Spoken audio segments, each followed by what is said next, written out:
Hey everyone, today we are going to be doing a video on this new pistol here from PSA. This is one of the new PSA Guardsmans. As you can see, I've got a mountain of mags here next to me. I've got 32 mags loaded up, including one 40 rounder. That gets us to 970 rounds. And then with the ammo and the smaller mags here that we're going to use for zeroing and then checking for accuracy at the beginning and at the end, that'll put us just over 1,000 rounds all in one day through this little 11.5 pistol. Now, if you guys haven't seen the information about these online, the new Guardsman series is supposed to be a little bit of a step up from what we're usually familiar with, like their Freedom line, but it's not quite up to the same point of their Saber line. However, with the little bits of improvements that they did that we'll talk about later on in the video, you're still getting it at, I would say, a very good price point. So then the question is it actually going to be something that works for you? And what does working for you actually mean? Depending on how things go today, we'll be able to determine that, who this is for, who might be able to benefit from something like this, and just overall let you know whether or not this is worth your investment. Now, it is worth saying I have done work with PSA in the past. They have sent me firearms in the past to review. However, this was paid 100% out of my own pocket, along with the mags for this test coming from my patrons. Excuse me, the money for the ammo and for the gun coming over from Patreon. So I wanted to make sure that this was totally independent of PSA, just because, again, I know some people have, I would say, unjustified feelings about PSA as a company. So I just wanted to make sure that there was no bias involved here with how this testing goes. And I also wanted to make sure it wasn't a cherry-picked sample or anything like that. I did it under my own name, no allusions to the YouTube channel, nothing like that. So this should be as genuine of a test as is possible. My serial number is it's below 100, so this is one of the new ones right off the line. So let's see how a first generation of a new product line from PSA does. We're gonna start getting this thing zeroed at 50 yards. Once we're zeroed, we'll do 5-round groups with a couple different types of ammo, and then we'll get shooting.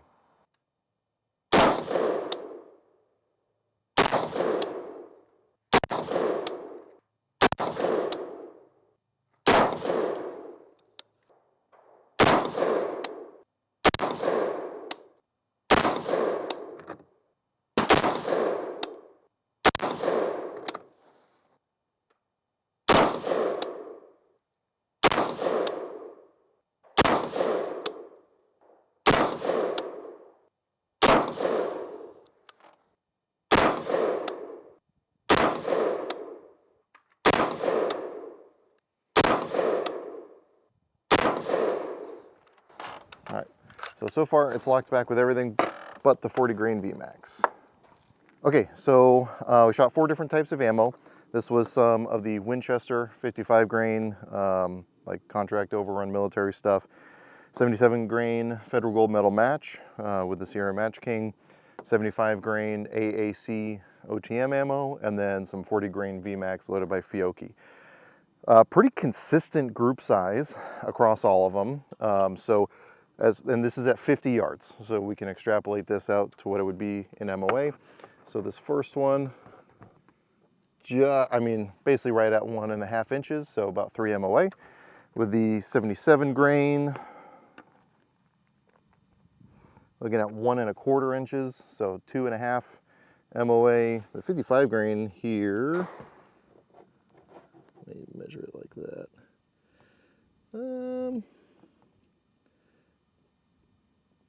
Like 175, so that's what, 3.5 MOA.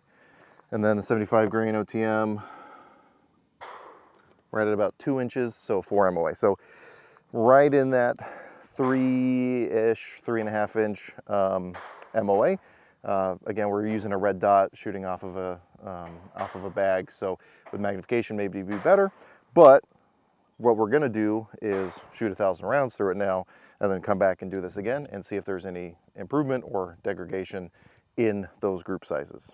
So we're gonna pull this target just so we have it to reference later.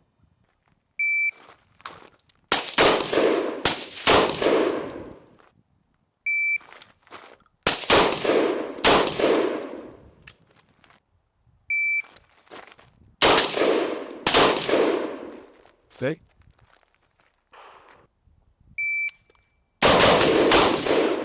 Fist. I caught it. Yeah, boy.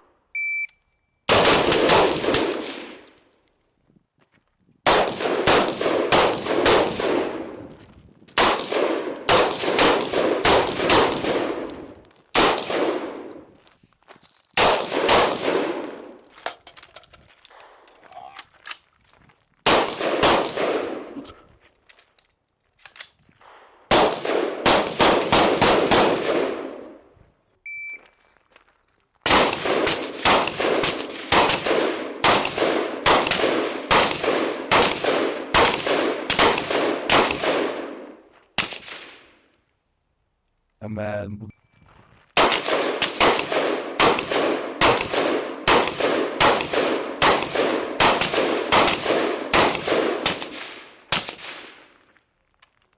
All right, so we're here at our first check-in. We're about 300 rounds in and about an hour and a half almost into the testing.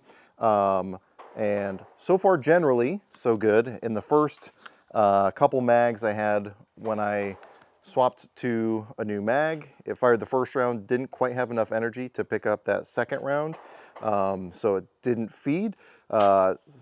Gave this thing a little bit more oil just to help it hopefully cycle a little bit easier, and since then it's been good to go. And then I did have one where I went to put the new mag in, hit the bolt release on the ping pong paddle, and then it didn't chamber the round. I had to then run the charging handle and it went in. So far, 2 malfunctions in the first 300 or so rounds.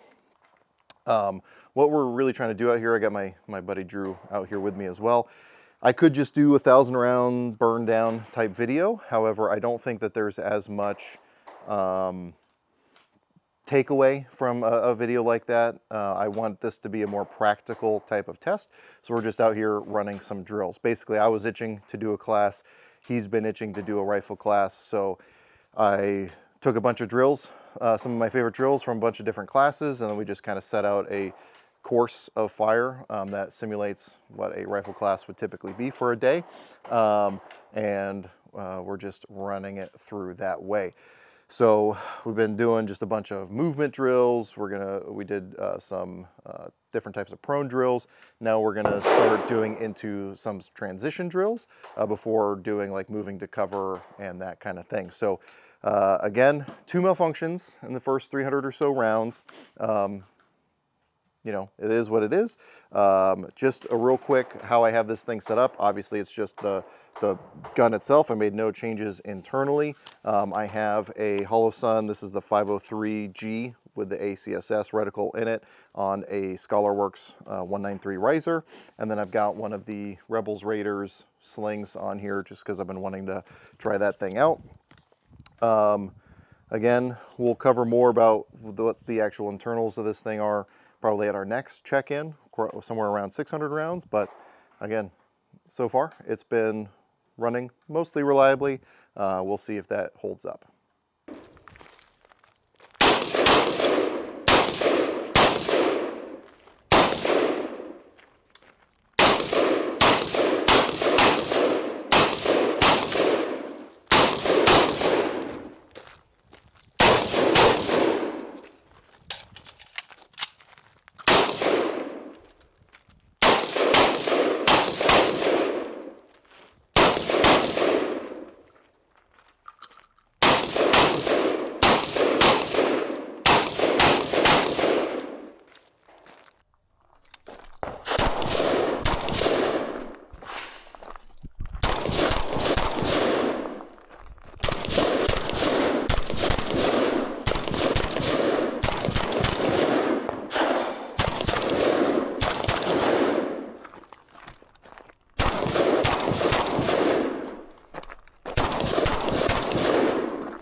Oh, it's the ab workout.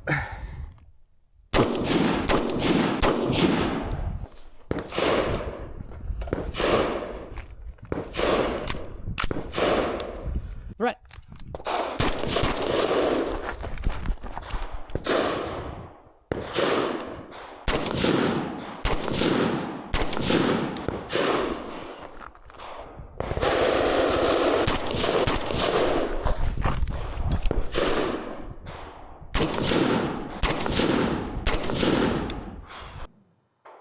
All right, so now we are about 600 rounds into it, so another third of the way through, almost, through this little pistol. So I wanted to talk a little bit about what makes the Guardsman line different from the Freedom line or anything else like that. So how it's a step up from the previous ones. Now, one of the things that they have in them is a chrome line phosphate barrel. I'm reading off the website because I can't always remember all the specific talking points. So chrome line barrels, a lot of people like them because theoretically it's going to be a little bit more durable long term, get a higher round count before they wear out. Realistically speaking, 99% of the people watching this video will never shoot out a barrel because they don't shoot enough to do that. But the chrome lining is just going to make it a little bit more durable over time. Generally speaking, again, on paper, chrome line barrels not quite as accurate. Again, we saw that with about the 3.5 MOA groups that we were shooting this morning. I'm anxious to see, once it's well broken in, to see if that improves at all. One of the other things they do, Magpul furniture on the rifle version, obviously the 10.3 pistol version has the little pistol brace back here, kind of that Car 15 style pistol brace, which genuinely I'm not a huge fan of. It's really sharp and short, so I know I'm gonna have a nice little mark on my shoulder from shooting this thing all day. It is what it is. One of the other things they do though is they have their new flat face triggers.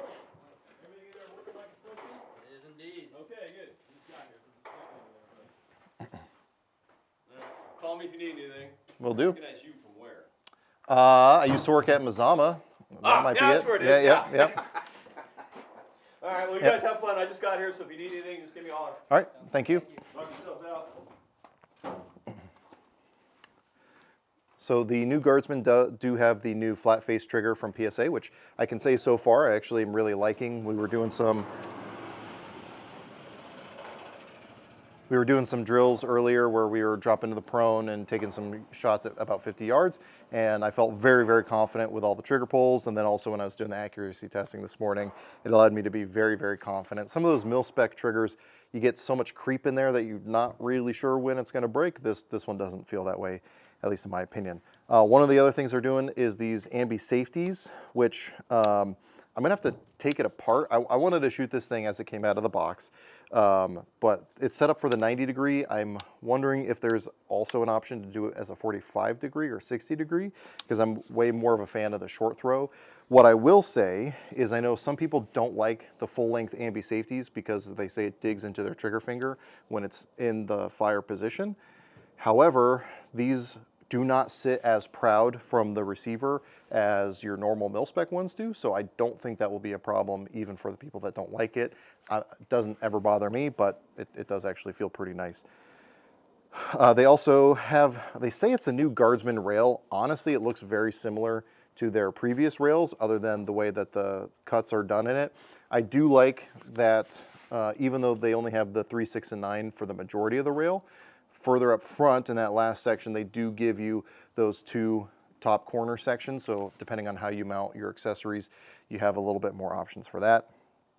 The BCGs have new Springco gas rings. So that should theoretically increase the longevity of those gas rings. Again, with the chrome lining and with that, it's giving me the impression that they are specifically looking for higher round counts before you get to any sort of parts failure. And then individually tested high pressure and magnetic particle inspected Carpenter 158 bolts. So that obviously implies that previously they were doing batch testing, which do that information what you will, but it's according to this, each bolt is individually tested for the high pressure testing and magnetic particle inspecting. So that's definitely good. That way you know the bolt that's going into your gun has itself been tested and is free from any sort of defects that you would have to be worried about, again, when you're worried about longevity of that part.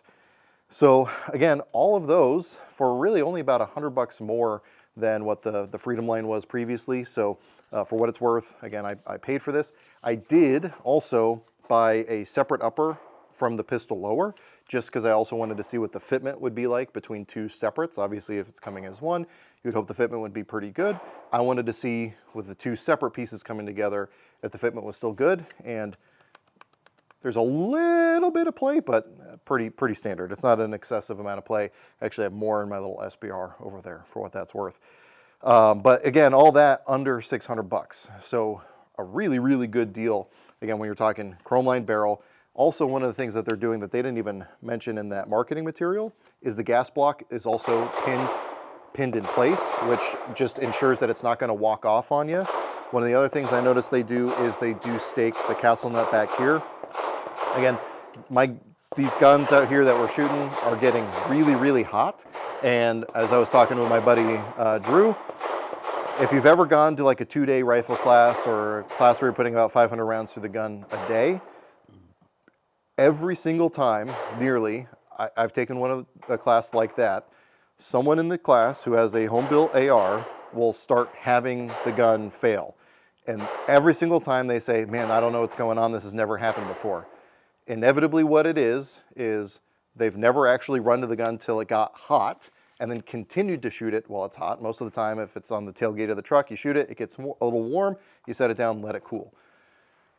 When things start getting warm, the metal components start expanding and castle nuts start working their way loose. Gas blocks, screws start coming loose and it starts walking forward on you. So having all of these fail safes built into the gun just gives me a lot more confidence to start running it when it's hot. Same thing goes for accessories. As I was telling him, I always see flashlights start coming loose, other accessories, vertical grips, all that stuff start coming loose in classes because as things heat up, they're not Loctited in place and they start coming apart. So again, a lot of confidence so far in this thing. We did have, again, the couple malfunctions in the first 300 rounds.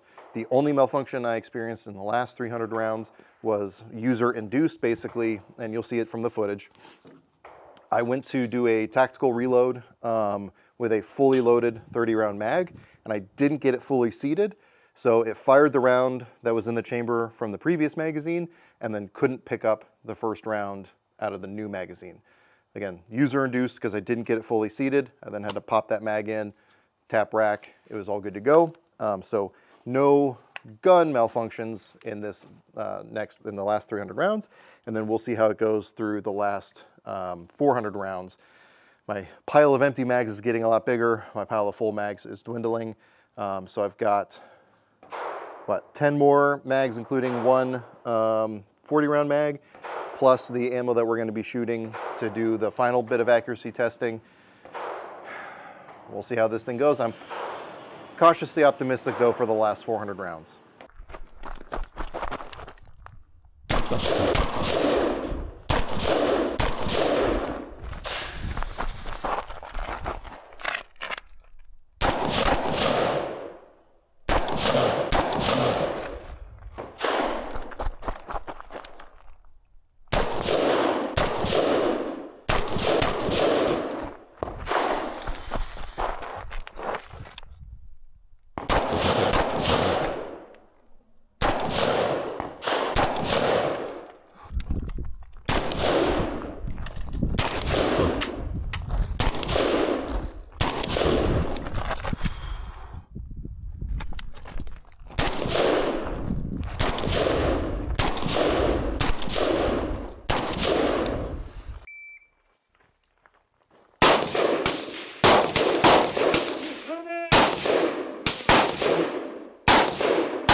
Yes,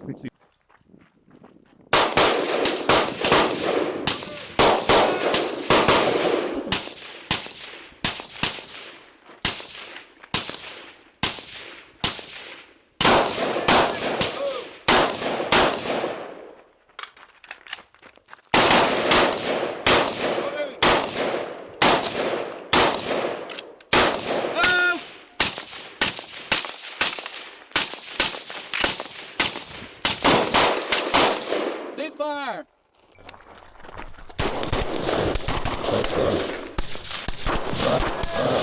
Move!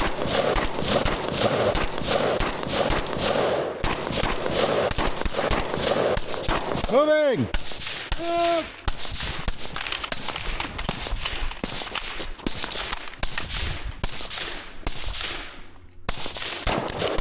Moving! Move!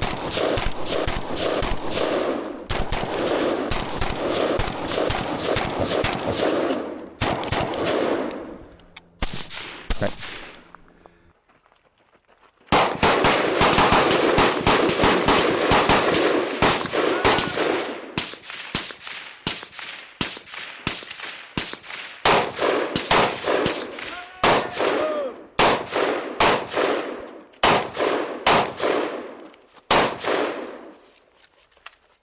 I fucked up again.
Moving!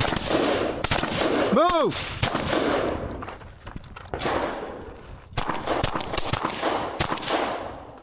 Moving!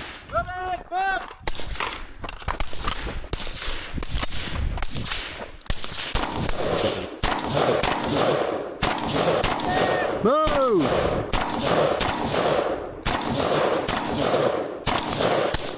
Moving!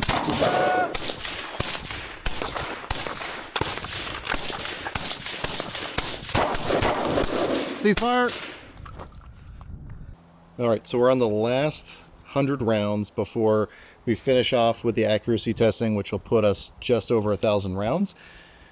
I'm just going to go ahead and mag dump these. I haven't done any just straight mag dumps with this thing yet, so it's already hot. It's already too hot for me to be able to hold without a glove. I'm expecting by the end of this it's going to be even hotter. So I've got a 40 rounder, two 30 rounders, 100 rounds. So let's just dump it.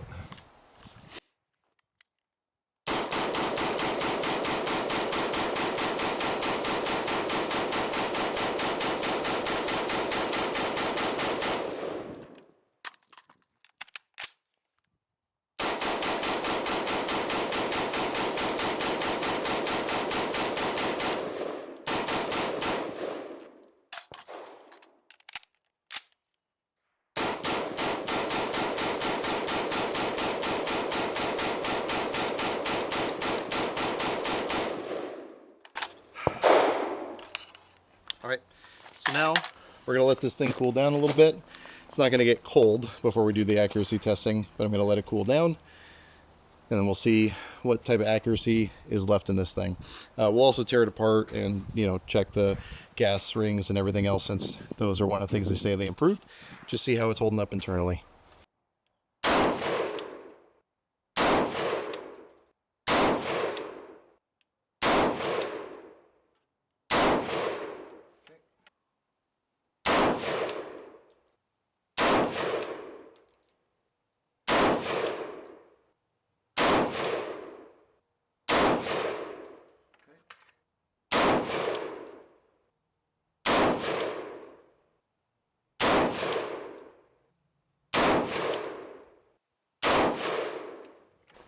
I don't know what this is, but I assume it's 55 grain. I do know it's full metal jacket. It's weird. And we'll shoot this into the bottom. So it will not be a like for like with our first 5-round group, but it'll be an FMJ group to test.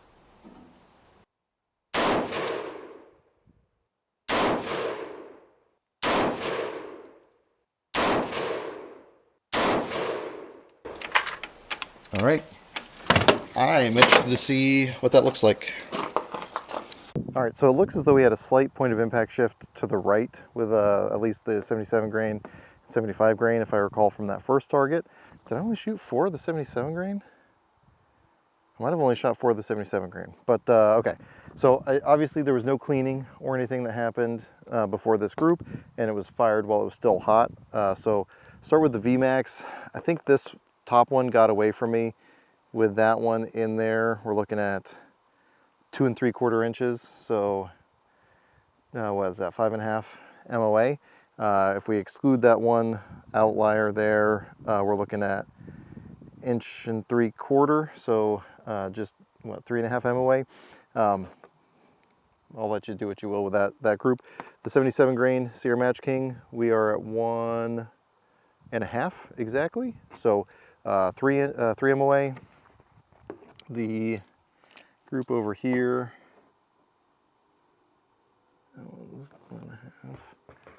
that's 1.5, this one's further.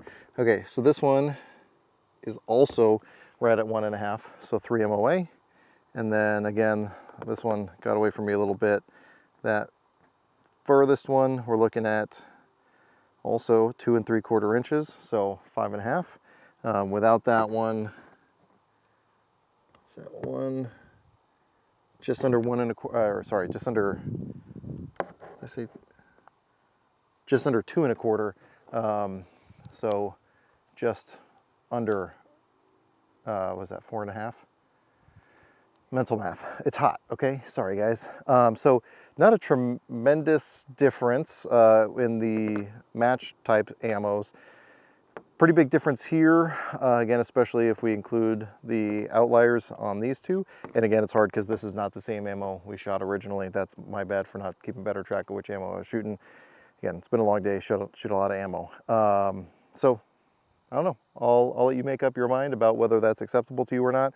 Again, we are shooting with a red dot at 50 yards. Could it be better with magnified optic and a little bit more stable rest? Probably. Is this terrible? No. Is this perfectly sufficient per the mil spec? Yes, absolutely. So again, but I'll let you draw your own conclusions as to whether or not this is serviceable for your needs. All right, ladies and gentlemen, and there you have it. We are 1,000 rounds just over through this gun.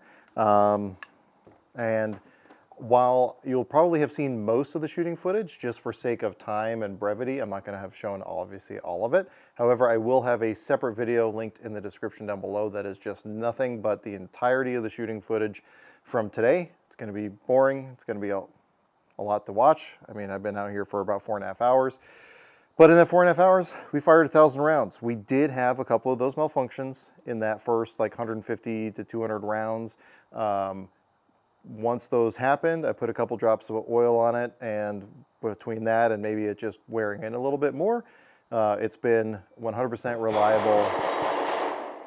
It's been 100% reliable through the remainder of these 1,000 rounds. So that's not too shabby. And again, it is worth mentioning, you know, I bought this totally independently, and PSA had no idea I was even doing this video. So to me, this is as genuine of a experience as one can have.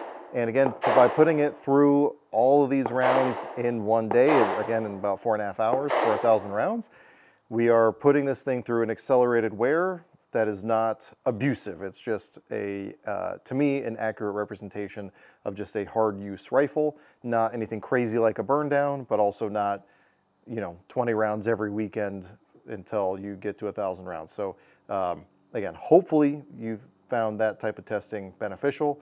I don't know, to me it says a lot. Now, one of the things that is worth mentioning is how this thing is looking internally, or at very least doing the gas ring test because of the Springco gas rings, it's, I think, worth doing a test after this 1,000 rounds to see if the gas rings are still good. So if you guys are not familiar, the typical way that you test your gas rings is by making sure your bolt is fully extended, and then you rest it bolted down on a flat surface and see if it can support its own weight. If it collapses, like if it were to do that, you know the gas rings probably need replacing, but as you could see, it holds its weight no problem. And I actually have to put a decent amount of pressure on it to be able to get it to collapse. So gas rings are still holding up just fine. It's hard to tell because it's dirty. When I get home, I'll clean it and see if there's anything that jumps out at me. But really, a lot of what they're doing, even to the fasteners that they're using on the gas key, having more that textured exterior so that staking on the gas key is super solid. To me, the whole idea with this rifle is they wanted something that can be hard use, high round count, without worry of premature parts failure, parts wear, etc. Between the chrome lined barrel, the pinned on gas block, which it uses actually a coil pin, not a roll pin, so that's pretty neat.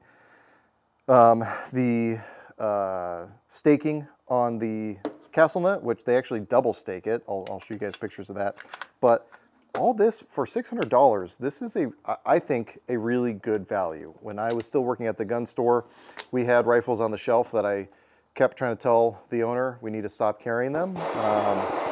Unfortunately, he didn't listen to me or anyone else, but you're looking at a over $1,000 rifle with no staking at all on the castle nut, poor quality internals, poor quality externals, but they have a cool slogan to some people, so therefore they're $1,200.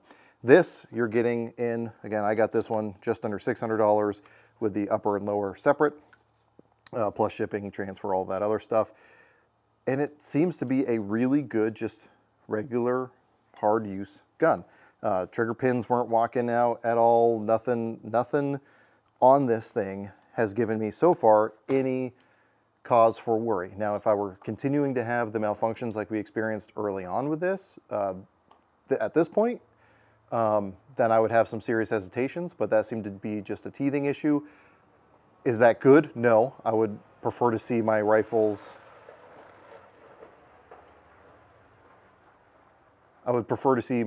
or pistols in this case not require any sort of break-in, but you know, that is what it is. But again, through putting it through some hard use stuff, getting it in the dirt, kicking up a lot of dirt, running around, getting it hot, shooting it fast, shooting it slow, it just seems to be just a utilitarian AR-15. Now again, they do have their full-size 16-inch rifle versions that come with the Magpul stocks as well, versus this just has the Magpul pistol grip and trigger guard.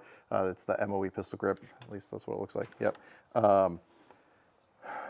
If you want to get the 16-inch one, you can. They also do a 300 blackout version of this gun too, but again, if this one is any indication of how they're going to be performing as a whole, I think that's a really good sign. It is also worth mentioning, obviously I've got the 32 mags that I had loaded up, plus which includes a 40 rounder, and then plus the ammo that we shot for accuracy testing. Again, that gets us just over 1,000, I think it's 1,010 rounds. But we ran a variety of magazines through this thing as well.